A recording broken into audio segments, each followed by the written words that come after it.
I'm so glad that all of you are here. This is a great group. Everybody's done these before except you, Mark. So instead of me going into a big diatribe about how they work, we'll just bring you along for the ride and really put you on the spot today and ask you some very emotionally exposing questions. To Kenya can really knows how to get to the essence of a person. So it should be a great hour for all of us. I was again really excited to see you all. There's so much going on, and I know all of you, and I know that we're all experiencing a lot right now. And there's also a lot of good, but it's just a really it's a really feels like a progressively bizarre time in the universe. So today I didn't really have a major agenda, but we usually, when we come into these masterminds, we do have an agenda and we have a couple topics. But there were a couple things that I really wanted to address today and maybe get your thoughts on. But the way these things do work, Mark, is that everyone who comes, it's a total open forum. It's a super safe place. Everybody's super cool. If you have like questions you're working on in your business or your professional life, it's a great place to ask them. This is a very supportive community. If you or anything for that matter, anything you're going through that we might be able to help you out with, that's kind of the vibe of what we do here. So anyway, welcome, Mark. I'm sorry I gave you that weird introduction, but it was really fun. The little brother of me just comes out on a Friday sometimes. Anyway, let's just go ahead and get started. I'm sure we'll have a couple more people show up, and if we don't, that'd be fabulous. If you have anything that you want to talk about today, please throw it in the chat so we're sure to talk about it. I want to make sure everybody feels included.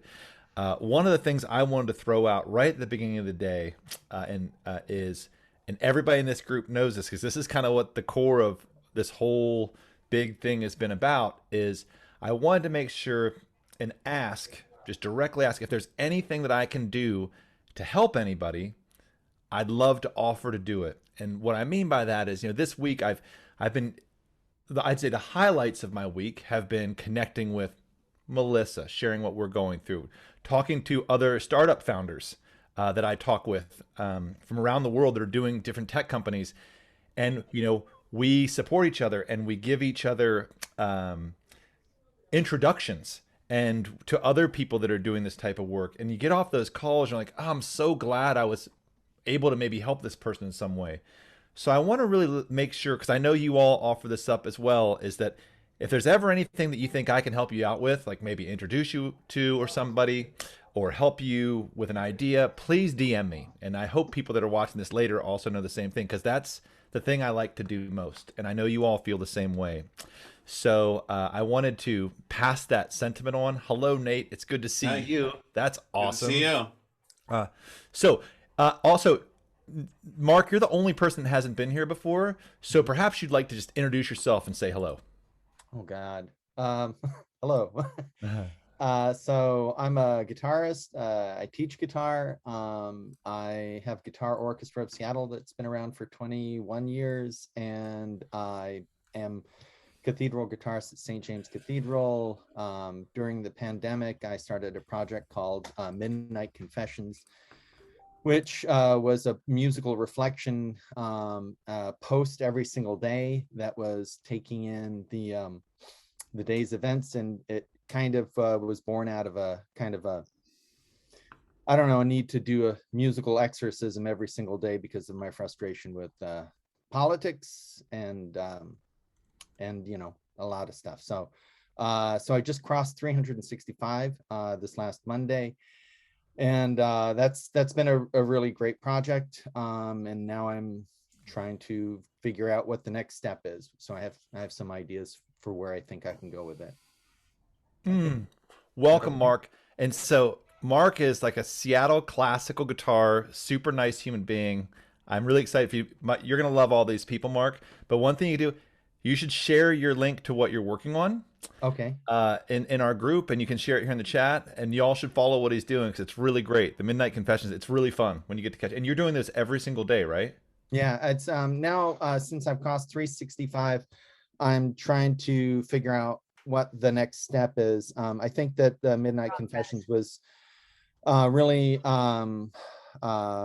maybe most needed or relevant, and maybe just for me, but I thought it was relevant for the beginning of the pandemic, and I feel like we're moving into pandemic, the sustained pandemic, and I'm not too sure what this world is. So I need to, I don't want to just, as an artist, I don't want to just create things. I have to, I have to reflect on what I'm doing, and then try and have something intelligent to say about it. So anyway, yeah. So I'm anyway, yeah. Well, welcome. Thank you for sharing that. Please share the work that you're doing so we can follow it, because I think everybody here would be interested. Hey Steve, hey Nate, hey Ashley, good to see y'all. Thanks for being here. Um, Mark, yeah, with I a really interesting thing really quickly before we jump off what you were saying, and maybe someone else would like to just kind of continue that conversation really briefly, is you're 365 days into this project that you've been doing every single day, which takes a tremendous amount of discipline. It takes a tremendous amount of, commitment. And now it's a habit, right? Yeah, And so yeah, you've it been is. doing it. Yeah, So a really, there was a great lecture that Seth Godin gave at Juilliard about that 100-day challenge you may have heard of. Uh, I've heard of Seth Godin. I mean, but yeah, anyway, he was speaking to the Juilliard class, and it was reflecting something on the idea, the fact that data shows that 75% of the people that graduate from Juilliard will not be working in a field that they thought they were going to be working in 10 years after they graduate. And so they brought him in to speak to that and to be honest. And one of the things he did is he talked about this idea of just doing, right? And what you've done, he said, do something for 100 days and just commit to posting something for 100 days. And halfway through, you're going to start to see you're going to get a hint of what might be working and what not. Like what's reaching people? What are you getting engagement from? And maybe as an artist, you're like, I don't care. I'm doing this because I want to do it. But maybe right. you're doing it to see where your impact will be or what is being, entertained by an audience. And so it's you've already done it. So it might be a cool time to like really look back at your year and look at what worked and, make a decision about what you want to do in the next phase with it. Cause it's like you put a lot of work into it already. It's very cool. Thank you. Well, Yeah. yeah, I did put a lot of work. I think the biggest thing that I need to do is make a navigable blog or a website where people can figure out, all of this data. I think that probably at about 200 or so, the 200th post, I realized, how is anyone going to navigate, how, and it just goes off on so many different turns. February, I ended up doing just Black composers. March was dedicated only to women composers. And then I had, themes that basically came out once Biden won, and after January 6th, things, I don't know, I think I was politically exhausted, and I needed to move on to just positive things instead of these, like I said, musical exorcisms that I was doing in the middle of Cool. the night. Well, let's talk about how we can get those. That's a good thing. I'd love to chat with you about that sometime. So, If I could jump in and just also offer not only a website or blog, I think a website is a brilliant idea. I think there are educators out there who would love to be able to access some of that catalog for Yeah. their students, whether they're private music teachers or I'm on a list now with Wisconsin Music Ventures, and educators who are signed on to their membership platform can basically hire me to do a presentation for their class. Like if they have a classroom of, high school, like if it's a band or a choir or an orchestra or whatever, and I have something of value that would work for their class, then I get paid to do that presentation. And so you can get connected with Allison M. Actually, I'll plug my own stuff. Allison M. is the founder of Wisconsin Music Ventures. Thanks for introducing us, Steve Tressler, because he's the one who connected us. And Allison just did an interview with me for the podcast Sounds of Encouragement that dropped today. But you can find Wisconsin Music Ventures. You don't have to be from Wisconsin to join them and be a part of that educators group. You just have to be willing to be a supporter of what they do and have something to offer. And, I think that would be I think educators would love to have some of that material. Thank very you. cool. So, and just so I could do this through Zoom, I could connect with these people, support, and Yes. Yeah. find work. Hey, Okay. Mark, we will list after these things. I will put links in when I post this in Facebook. I'll put up links to all the stuff we Okay. talked about, including your deal. Okay. So, Awesome. yeah, thank you. Hey, Steve, what's up? Nate, what's up? Haven't seen you all in a while. Hey, Eric. Good to see you, friends. Hey, would anyone like to jump in really quickly and talk about something that's going on with them? They could use a little bit of feedback with. I know that Melissa had asked about fundraising. Angela talked about working on getting some subs going. Kenny was talking about trademarking. That's something we can talk about really quickly as well. But was there somebody who just wanted to do a check-in? Tell us what's going on, how you're doing, what's up in the world? Maybe Nate, let's hit some of those other things first. And dude, let's hit some Nate first. Nate, how are you doing? I haven't seen you. Your dog sitting. Looks like you got a coffee mug over there. What's happening? it's actually a smoothie. Ooh, even But, better. How you been? What's going on? I've been pretty good. The last couple months have been interesting, mostly centered around I got repetitive strain injury stuff in my arms, which I struggled with when I was 20, and I had to leave college for a little while because of it. And then for the last 15 years, I've just been fine. I got over it, and I think I burnt out surrounding my student recital last year and too much computer work, and it all came back. So I've had to do a lot of slowing down, a lot of stretching, and working on my posture.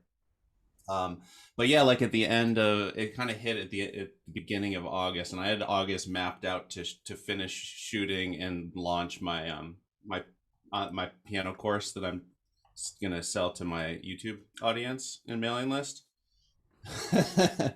Yeah, and so then and I wasn't even sure if I was gonna be able to teach this year for a minute. It was like pretty dark in August, but I it kind of gave me the push I needed to raise my rates like 20 or like 25%, and now I'm teaching 25 private lessons a week, down from like 35, which I had been doing the last like 3-4 years, and it's such a better pace, and I feel a lot better about what I'm getting paid for the work I do, and I have, you know, at least every other lesson I have a 15-minute break scheduled in, and it's just like, and since I started teaching and kind of getting back in the flow, I'm doing better. Like I feel like I'm physically getting better, like not worse, which I was worried that like getting back into teaching again was going to happen. So feeling good. Like it pushed me into getting my teaching career kind of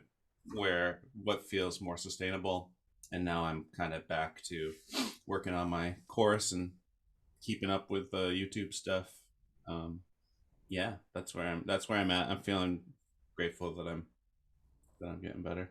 Yeah, I'm glad to hear you're getting better too. Those injuries are the worst, and it's cool that you found that by cutting your student load down by about a third or so made your life a lot easier or a lot better, a lot more productive. I felt the same way. I had to kind of cut my student load back a little bit, and I just I realized that I wasn't being awesome to everybody that I was working with because I just didn't have the bandwidth or whatever. And so I know exactly how you're feeling. It put me in the headspace that I think I needed to get in, where I was really afraid for a long time of raising my rates as much as I wanted to, and I was afraid of losing people, and but I literally wasn't sure if I was going to be able to teach, period. And it was just sort of like I needed to lose people. I needed to thin it out, and like, so I was just like, if I don't do this, I might just not be able to teach, period, and have to stop. So, and then it went great, and really hardly anybody said anything. The cutting my students down was mostly just attrition and not taking on new people and like drawing that boundary. It wasn't, but hardly anybody said anything about the rates. Awesome. Like, yeah, I should have done it 2 years ago. That's fantastic. Yeah. That's fantastic. Well, welcome back. It's good to see you, Nate. Yeah, it's good to be here. So let's just talk quickly through some of these things that people had asked about, just for a quick second each. And if somebody wants to pipe in about them, I want to make sure we get to them. And then I have another topic I want to jump to. So trademarking phrases. To Kenya, what's up with that? Oh my gosh, look how serious you look. You've got your glasses on. You pulled your hair back.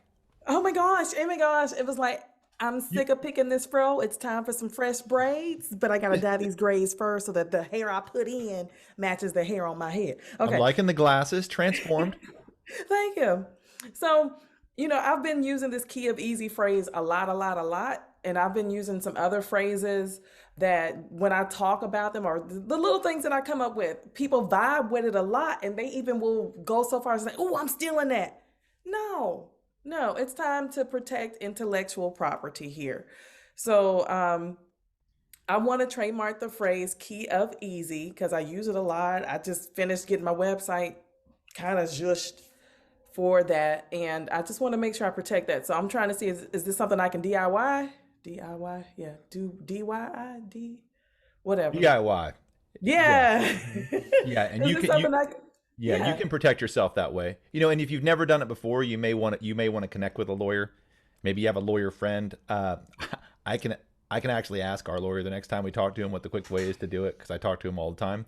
So I could see what that be for a phrase like that and how you just want to have protection. One of the things I feel like we've all seen, especially in the creator economy, is that everybody's creating all this IP, intellectual property all over the place. And we can get really, when I was in music school, the whole thing was about how to trademark your stuff and how to be safe. And at the end of the day, nobody really wanted to steal any of my stuff, right? And I spent all this time protecting something that I really maybe should have just been trying to give away. But with a mark like you have, which is you want to do key of easy, that's different. And so that, I'm sure you could do it. I know you could have that as far as just the simplest way to make sure you're protected if someone else took it and made money from it. That's what you want to protect yourself from, right? Absolutely. That's really I'll the follow heart up of with it. you on that and post some different resources you can use and I'll ask somebody that actually knows and I'll ask them today. Check with an attorney because the digital stuff is all still really soft right now legally.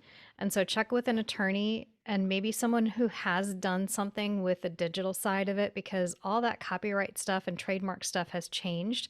And we used to worry about the print materials, but with all the digital stuff, it's different now. So you can do it yourself online and there's the trademark application, but I would check with an attorney because there's a lot that's not even figured out yet for all the digital stuff. Like when you say a phrase or when you have something as part of like an audio file, I don't know that that's been worked out yet. Yeah, I can That tell I that can actually, follow because I've seen things. Yeah. yeah, because I did a trademark a few years ago. And everyone told me see an attorney, got to see an attorney. Hey, Steve, can you up your volume just a little bit, bud? And hello, Steve. Hi, is that better? Yeah, it is. Thanks. Sorry. Yeah, so I had a Go ahead. it's something that I was going to trademark, and everyone said talk to an attorney, and then I was about to do it and like spend a lot of money, and then I ended up at it's like a little family biking camping trip, and it turned out someone that I was like sitting around the campfire with was he taught trademark law at university. Like we're having a beer, and I told him I did the search. You can search for the phrase. It's called like on the copyright or trademark side, the TESS search, and I looked up and there's one thing that popped up as a possible conflict, and I told him about it, and he said, oh, that's not even close, you'll be fine. And so I just did it through LegalZoom for $200 or whatever the application was, and it ran through, no conflicts, no problems. And what I learned about it, I was studying some of this too. If someone steals your stuff and tries to profit off of it, you can send a cease and desist, but almost no matter what it is, if someone steals your content, it's almost never actually worth litigating because it's just not going to pan out. But what you really want to protect yourself is if someone else comes with the same idea, like maybe they're not stealing it from you, they just trademarked it themselves, and then they stop you from using it. That's the biggest problem. You don't want to lose your phrase, but you're not going to lose. Your stuff's brilliant. Maybe someone will steal your idea and make millions of dollars off of it, and then you can cash in. But probably, I saw that happen to a business here where they didn't trademark their name, and someone else took a similar name, and then they had to change their name because they were sent to cease and desist, even though they had it first. Yeah, I've seen So- that as well with like singer names, that kind of thing as well. Yeah, yeah, that there's can, even- that I can be a think- problem. So Yeah. I think mean, if there's you got the even- bread to do it with an attorney, then it's probably safer. But even if you just file the thing for a couple $100 and then you've got it on record, your name's on it and it hasn't been an issue. So that's my That's 2 cents super on it. helpful. That's super helpful. Yeah, that thanks for sharing that, Steve and Melissa. Steve, what's up with you, man? How are you while you're sitting right there? You want to give us a quick check-in? Yeah, everyone, thanks. Yeah, things have been groovy as we're kind of transitioning from pandemic to endemic maybe soon in next couple months. But Yeah, I've just decided I've been working on. Yeah, decided like self-producing a record from home, and I really hadn't done anything like this. I hadn't used a digital audio workstation really at all, or done any MIDI or anything until this getting going. I'm doing it's a sonic meditations project. I'm collaborating with some friends, mostly self-producing it, and I'm sending people a track and say, hey, add something to it, you know, and then I'm gonna finish it up. So I've got like a bunch of things in the works. That's pretty fun. And I posted in Fons group. I started teaching again for this community music school in Seattle called Seattle Jazz Ed, which is really awesome. And they have, you know, their core mission is about equity and access. So any kid that shows up for any of the classes you could have never played before or been an advanced student, you can get a full tuition waiver, no questions asked. You just click the thing. They'll give you an instrument. They'll give you instruction. And they raise a lot of money, so it's just really, yeah, the Seattle Public Schools, there's a lot of haves and have-nots, and depending on what school you go to, what access you get to for music education. So I'm doing mostly kind of for like intermediate level classes, just starting to improvise and learn tunes and all that. But this year I'm doing something new. They have this class where it's like the kids who have never played their instruments before. They have like now a weekly Zoom class, so it's all the just learning from scratch, like beginning band and orchestra, but then once a week they all come together and there's this like all play thing where all the kids, strings, winds, percussion, they're all in this big class, but they've only been playing for a week or two. And, you know, it's hard to mix up. What's easy for the winds to play is not the same as the strings. So we're doing these like one note jams. So here, I want to show you a little bit. This was fun. They only had their instruments for 1 week, and then we were just kind of grooving with this, like we're coming up with a bunch of let's see, is this the right? Steve, I can tell you're stoked about this, man. Yeah, well, no, I'm terrified, but it's, let's see. But here's the kids after 1 week. It's pretty, let's see. Doing some woodchopper's ball. They're jamming with Woody Herman, so you can hear some pros in there, too.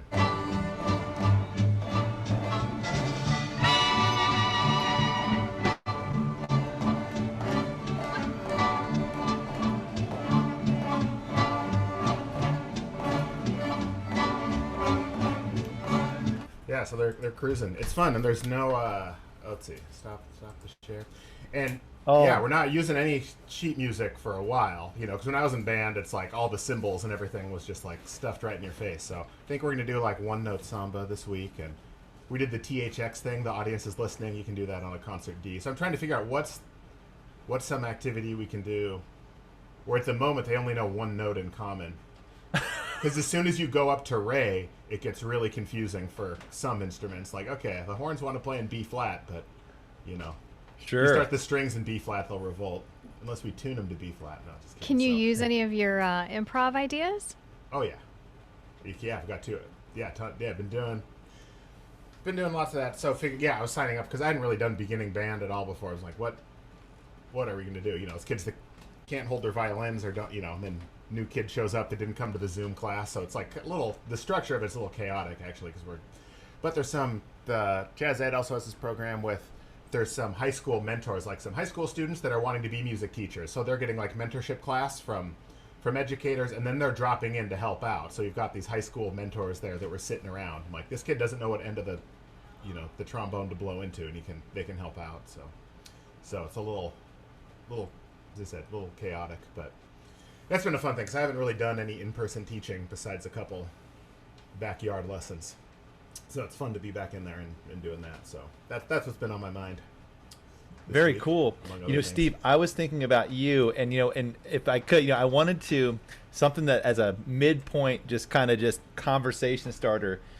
I've been thinking about you a lot, Steve. And I've been thinking about a couple things. One is I've been a lot of discussions about the idea of like what makes us like artists with my students, right? Mm-hmm. Which is like why we like them, what it is. And so often we're liking something much more than just the music they're making or the piece that we're liking that personality behind them. And of course this John Coltrane Live record came out this week, and I was like, last night I was listening to it for like the 5th time, and like all my students love it.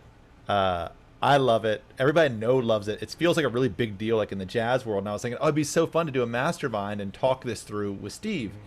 But I've been wrapping that record's release into. I wanted to share this quote with you, if I could, really quick. Let me find it. By Miles Davis, and you guys probably know this, and because one of the things I'm preparing some content for our group to talk about, these ideas of attitude, style, grace, composure, resilience, intangible things that make people awesome or connect with other people or make them feel authentic. And like, and I think that's a big thing about what makes this John Coltrane album so big. And it brought me back to this quote by Miles Davis. Let me share this with you. He says, "Anybody can play. The note is only 20%. The attitude of the motherfucker who plays it is 80%. And I think that is the most awesome quote about art and music and life I've ever heard. I've read that to my kids every day this week and all my students, and I just because it's kind of embodying what I care about and why I think Kurt Cobain's a good guitar player. When they're like, he can't play guitar, I'm like, yes, he can. Like and it's that. So anyway, I was thinking about you, Steve, and I was thinking about because you have an awesome attitude, and I'd love to listen to that Coltrane record with you sometime. Yeah. And or Beyonce. Yeah, she can't sing. So yeah, I heard all these singers, ripping on Billie Eilish, and I'd never heard her. I was like, everyone's talking. I'm like, okay, let me listen to this. And I was like, maybe this isn't cool to say. I'm like, this is pretty awesome. I was watching these videos. I'm like, this is happening. But another Miles quote. I was just thinking of, there's this interview from 1982 with Bryant Gumbel's interviewing him, and it is out. It is such a weird interview. But Bryant Gumbel was trying to bait him a little bit and saying, hey, what do you think of pop music today? Or stuff that passes as pop music, and just trying to get Miles to dish on it. And he's like, earlier Miles was saying that jazz is social music. He doesn't even call it jazz, it's social music. And he's like, that's the social music I'm talking about. And he's like, yeah, well, do you think it's any good? And Miles was just like, it's just like, you like it or you don't. It's like food. It's not a big thing, You take what you like and you leave the rest, and you have to make a big production out of it, Like, I hate beats, but I'm not going to go on a tirade telling everyone why it's But I like that, yeah. So Miles is like, yeah, it's just like food, not a big thing if you like it or you don't like it. And I thought, and this is, I think this becomes a really awesome conversation for us in our work too. There is the Guardian has a classical music critic, and I'm not going to name him, but he keeps writing very kind of controversially lame articles about classical music, and he's kind of somewhat unpopular music critic. And he had another article that came out this week about this concert classical pianist who's a fabulous pianist, and she's a wonderful interpreter of classical music, but she wears tiny dresses. And she's attractive, and she has surpassed everybody on Deutsche Grammophon as far as sales, streams. Her career skyrocketing. And he wrote this article. I read it this morning, and I was like, oh my gosh, how lame. The article was saying, yeah, she's good, but why would she just need to distract us with her looks? And I was like, it's her attitude. And this guy is getting angry because someone is attracting people to classical music, which is dying, by the way. Like, that's the reality. And she's coming up quickly. And he writes this article just panning her because she's passing people. And yeah, exactly, Mark. It was so lame. And I was like, those people just need to stop. And they need to reflect on this Miles quote, which I think we can all reflect on that, which is how are our attitudes. And I think that's one of the main intangible things that is we can either connect with people or people connect with us, or what we present to our students or our children, or whatever. We're all different people at home than we are obviously in public. And it's just I think it's a wonderful thing to reflect on at the end of the year as we start looking at what we're going to go into next year. So anyway, if anyone would like to reflect on that or take that in another direction, please jump in if you haven't had a chance to chat yet. All I was going to say is, yeah, there's some patriarchy going on there, but the flip side is... Oh, Melissa's in the butts. Here they come. The flip side, guys, listen, this is... not to plug a podcast, but Shirley Wong and I were just talking about this in the last Sounds of Encouragement interview that she did. It was really good. The industry...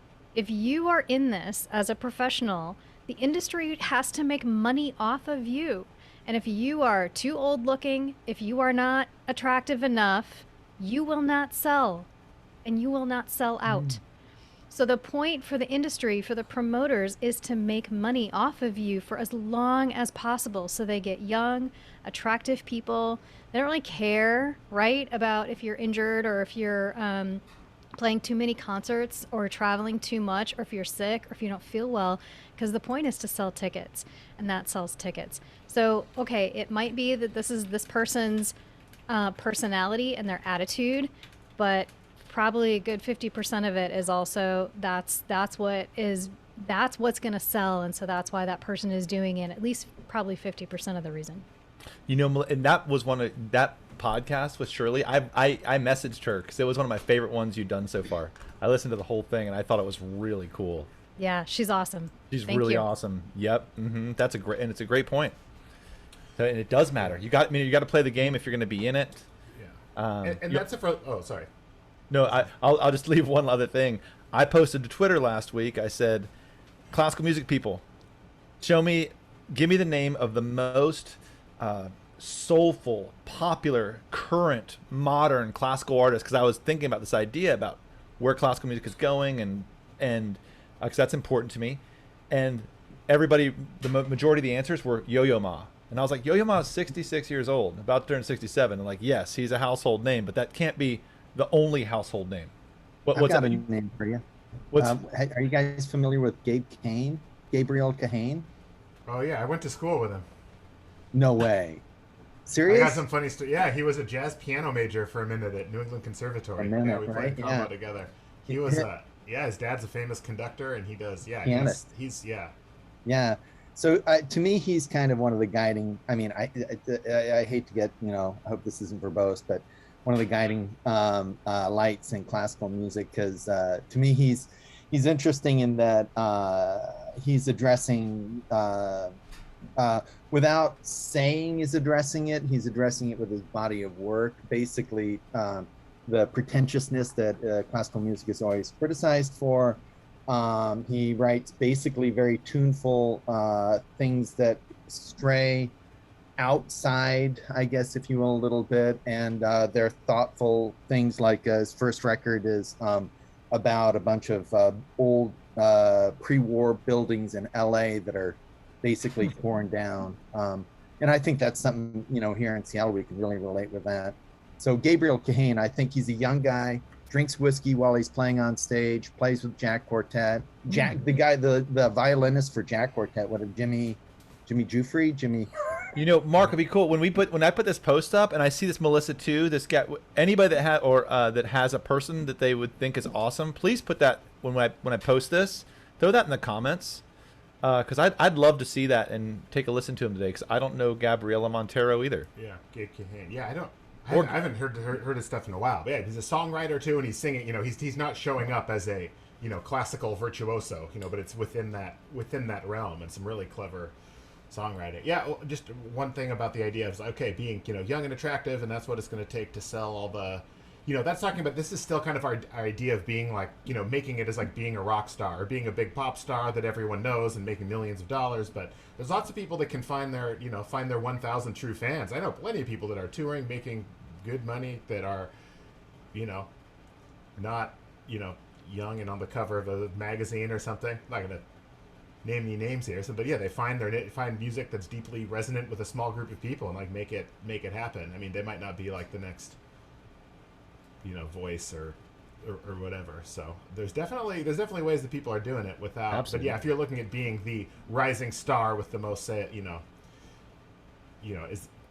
next Taylor Swift might not be a middle-aged person, but who knows. But yeah, lots of I mean that's lots of ways to do it. Yeah, lots of ways to do it. But well, let's talk. So what I like about that attitude.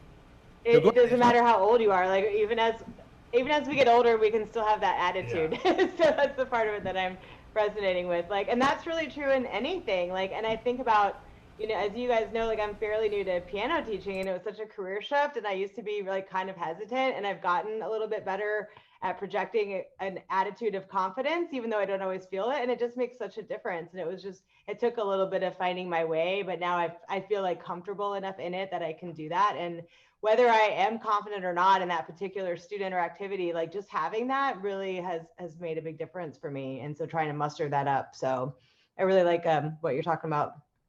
Oh, Angela, and you have such a vibe of joyful fun about doing it that I'm sure that made up for any lack of confidence you had when you first started. I'm sure that really quickly because you were also into it and enjoyed it. So, and hi, Angela. I like your backdrop there. Looks like a Nice cozy spot you're in there. So how's everybody? I moved my How's office everybody out to the feeling about dining room. the So, end of this yeah. year and what we're going into next? I'm ready for a break. I'm looking forward to the week I take off for Thanksgiving. I'm looking forward to Veterans Day so I can scoop up all my free food for the day. Don't usually take that day off, but I'm closed on Veterans Day this year. I'm just looking, I'm like ready to buy all the warm blankets and like cozy PJs and all I'm ready for it. It's Texas cold. It's in the 50s. It was in the 50s this morning. So everybody's freaking out, but they're still wearing cowboy boots because it's Texas. So you're ready to slow down for a minute. Got it. Give yourself a little bit of a break. How's everybody else feeling? I'm feeling ready to ramp up because I missed out on so much productivity in August, and I'm like ready to finish my course and launch it like in January. That's my plan. And Nate, really quickly, you're doing this piano course, right? You're launched online to your following. You're building a following for it. You're looking to launch that in January. What platform are you creating it in? I'm using 10x Pro, and I haven't actually used the platform too much yet. I've just written and outlined my course and shot about half of it. But I haven't started. I have a membership to the platform, but I haven't really started putting it together too much yet. I'm in another mastermind group where everyone in it has a course that they're doing really well with. So if you ever want to talk about that, I had a difference of opinion about not the course thing, but about how many things we do, which is so many folks have all these, like, I want to have 50 different passive income streams. I'm gonna publish my own little sheet music from Sheet Music Plus. I'm gonna get $2.30 a month from that. Plus, I just I get my check from Spotify every quarter for $1.50. Is that my phone ring? Sorry. Oh, that was mine. I didn't realize that. That's all right. I have it hooked up so like any audio from my computer comes through when I teach. All good. But so it's if you're gonna do that launch, because the people that make money from these launches it's considerably going to be the creator economy. What they're talking about is definitely all the platforms that are building the creator economy platforms, right? Cohort-based learning, the different modules that you can put together. They're super amped on it. But the people that are coming into market now, because people have been doing this for years already, and there's people that make 35 grand a month selling an evergreen beginner guitar or piano course that doesn't teach you a lot, and they've been doing it with Google ads. That space is about to get really busy, right? And then you have people like Rick Beto, who is doing his own course now, right? And that dude's got production shops. He's got a huge following. He has not released the numbers. He just released his first course, but I think he will release them, and it's going to be staggering how many he sold. So the thing I'm thinking is, you got to be ultra focused and pick one thing. Like if you're going to be like, I'm going to do my teaching and do this course, try to put the blinders on and not do other things, right? Because I was just talking about this with somebody else, and they were outlining all the 10 projects they needed to have passive income. And I could tell in that conversation that none of them were ever going to make more than $5 to $15 a month, right? Where ultra focusing on the channel that you think will work best and putting it out there in the way that you will work best, and really testing it and really pushing it, because it will probably work, it might not, but you'll know. And then you can either really lean into it or you can move on to something else. But and January is a great time to do it. People will have new instruments, and that's what I wanted to kind of chat about today. Is it's a good time to strategize, because it's going to be a long winter again, and people are going to be playing music. People are working on their studies. People are buying a lot of physical fitness gear still, right? These things are all really kind of indicators of what people are going to be doing. So, putting yourself in the right spot, getting your course out there could be a great time. So would love to help you with that, if at all possible. Yeah, I'll send you a DM. Cool. Anybody else want to jump off that? We have a little bit of time left. Talk about what you're working on. I was just going to take off on that and say, music as comfort is big in my studio still. And I had another mutual friend contact me and say, I've got this student who's wants to do RCM exams, which are really intense for piano. There's a lot of work that goes into preparing for those. And, at the same time, she's feeling burned out. And he's like, I think she would benefit from a couple lessons with you just because you're so kind of chill. And I said, yeah, anytime. But I said, even in my studio, I have students who are competitive and they're doing classical music and they're getting ready for competitions and they're done. It's hard. And whether you're on that pathway or not, regardless of what you're going to want to do with music, I'm still seeing and still working on music as comfort for people. We have to go to our instruments to find solace. We have to go to our instruments for comfort. We have to be listening to music that is comforting.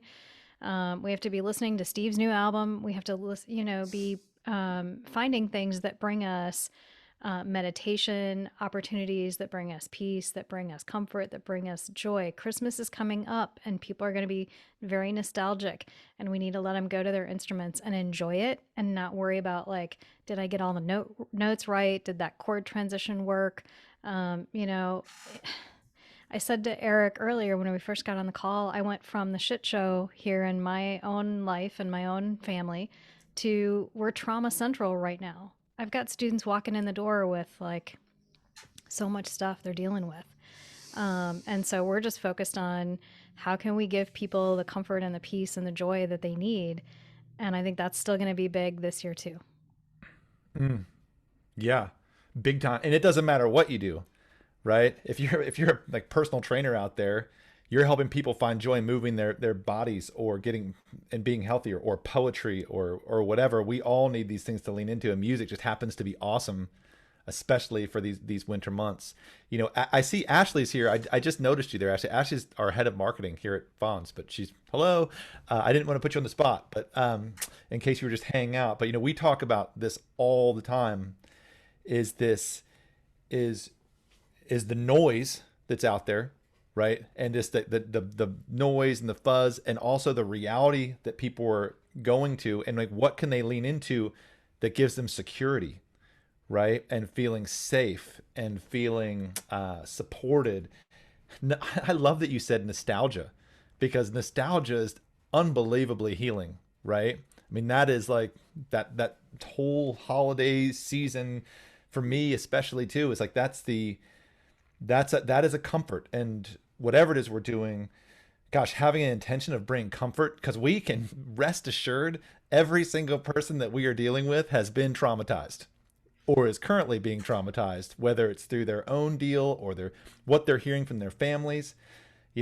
I have been made very well aware. We have a small mid-century house. It's wide open, that my 10-year-old son has been hearing the late night conversations that my wife and I have about real world things. I would never want my 10-year-old son to know. And he kind of understands them. I was like, well, we've now broached that topic. I wish we hadn't broached, but okay. Kid and all kids and all adults and all humans. So it's a great focus, I feel like, Melissa, for our work right now. And I think not having it tied to a particular goal or performance. So many teachers do Christmas recitals, and I'm just like, no, not going there. I've never done Christmas recitals anyway, but let's just enjoy music for the enjoyment of it and not for the pressure of meeting a goal or having a performance to work toward. Let's just make music together and be together in the music, for the music. That's it. Now, Melissa, does your pooch come to all your lessons? No. Because quite the attractive pose. Oh, it's fantastic. I've just been really vibing on that. Go, Steve, you unmuted. Do you want to say something? I was saying something about the dog, but no, that actually made me think about. Yeah, I can actually share this. Some of you saw it. This video I put together a month ago or so about what we're talking about, practicing, playing music just to play music, or what it's called, addicted to the present tense, reframing practice. Right, some of the best musicians I know, they're playing music. Like my master teacher that I quoted in there, Jerry Bergonzi, said, "I don't practice to get better. That's my secret. It's addicted to the present tense." So finding ways that it's just enjoyable, like how someone would practice snowboarding or practice a religion, right? You're not just doing it to get better. It's just what you do. the more that we can set up those kind of conditions, the better off we all are, rather than like, okay, you've got to do your math worksheet, you've got to scoop the dog poop, you've got to get dressed, you've got to play your piano, page 7, when it's on the list of those chores that we all resist doing, it ends up being the wrong frame for getting people to stick with it for a long time. Steve, what was the quote again? What did you say? I don't practice to. Yeah, here's my video I put together. You can share it with students and such. Yeah, he said, I don't practice to get better. That's my secret. Hey, there is there are some real gems in this chat, and every time I end a call on Zoom, I feel like I lose this chat log. So I want to make sure I get these links. Because I want to share these with the rest of the group when I'm going to post this. I think this is really cool stuff. Oh, that's good. Addicted to the present tense. Yeah. He's a world-class player. Top player touring the world doing that. But and just who was it again? His name's Jerry Berganzi, Berganzi, saxophone teacher and player. And I went across the country to study with him. And ferocious practicer, one of those people's like, oh, he's playing his horn for 8 to 10 hours a day. And people are like, how does they come up with the discipline? And someone like that, he was just addicted to it. It's like. It's like someone's out in the wood shop for 8 hours, or out snowboarding for, I was using snowboarding as the example. Angela was snowboarding for 8 hours. How did she have the discipline? It's like, well, they're just doing it. Like, that's just what they're doing. They didn't have the kitchen timer going, okay, I'm done snowboarding for the day. If I put in my 20 minutes, can I go home now? So, yeah. There was just a thread on my Facebook with a question about practice and how long you do it. And I don't know, it's kind of a favorite subject, but there's a great guitarist by the name of Roland Deans. He was kind of taken over the world of classical guitar in the mid 80s, the early 90s, and saw him play, and he did a stunning concert where he improvised, like it seemed like a free improvisation for the first 10 minutes. So for a classical musician to do this, it was groundbreaking. And then he didn't submit a program, he just submitted 50 pieces that he was going to choose from and play. Mm-hmm. I think it was a trick, but it was a fabulous trick, and everybody fell in love with him. And I saw him the next day, and I said, how much do you practice? And I just love this man. He's smoking.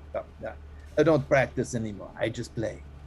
And it just kind of stuck in my head, and I thought about like that. And I feel what I took away from that, after 30 years, whatever, or 25 years, is exactly what you're saying, that I think great musicians know the difference between preparing to perform and then performing.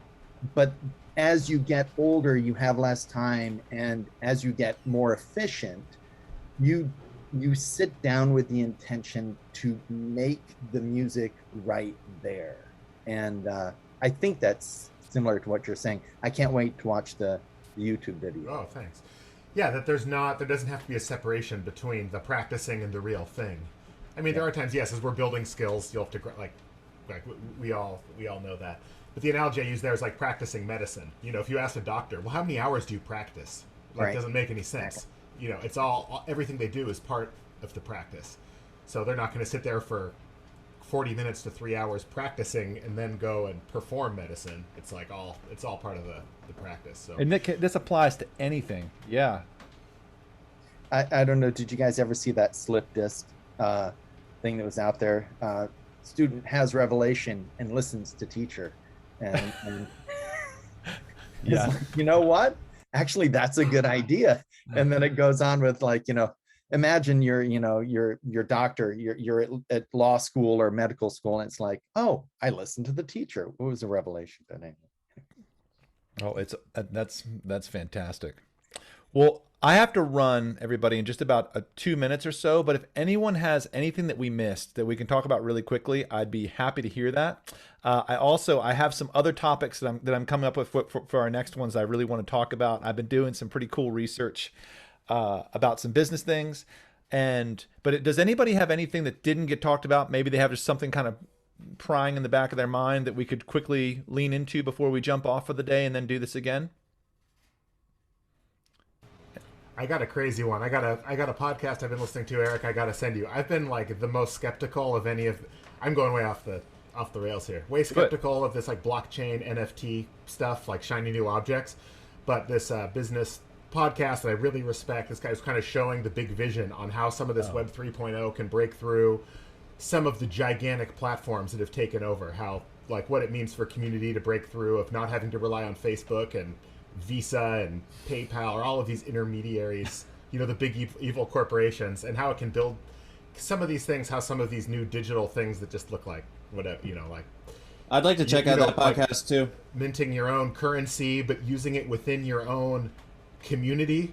Like, you know, I was like, man, this I was never into this at all. I'm like, I could see how minting a Fons currency, it could be crazy stuff. Well, you know anyway, what, Steve? It is so in its infancy, and all the tech folk that I know, everyone is very deeply into it. Like, for instance, someone is going to build a company that makes the title for your house or your car will be an NFT. So when I buy your used car from you, I will not have to go to the dealership. You can transfer the NFT to me. Like, this is going to happen. Like, the use cases for these things is going to be crazy. And now it's just like, people are like, why are they buying $50,000 for a bad rendering of a lion so they can put it on their Twitter profile? You know, my new currency is stickers, so I'll be swapping. We'll do sticker swap afterward. There we go. Yeah, some old school bartering, sticker for a donkey or something like that. Right. But yeah, there's something that I started to see what's more possible rather than and even with this guy was saying, a lot of people are selling digital art for millions of dollars, and now everyone's minting their own NFTs, and a lot of that's novelty and distraction, but that's just like the beginning of what's. I'm still not totally bought into everything, but I finally heard someone present a vision of it. Like, okay, I can at least understand where it's headed, rather than like, here's a WAV file with an NFT that there's only 10 of them, but you can copy it, but it doesn't have the token. I was like, I don't understand. But well, Steve, I'm going to definitely share that link. Let me find that real quick. Yeah, and you know what? Can you do me a favor? I will post the video from this in Fons Family later today, and if you had an awesome link that I don't get up there, will you just post it in there so we can all have it in one spot for those of us that are here? Yeah. Awesome.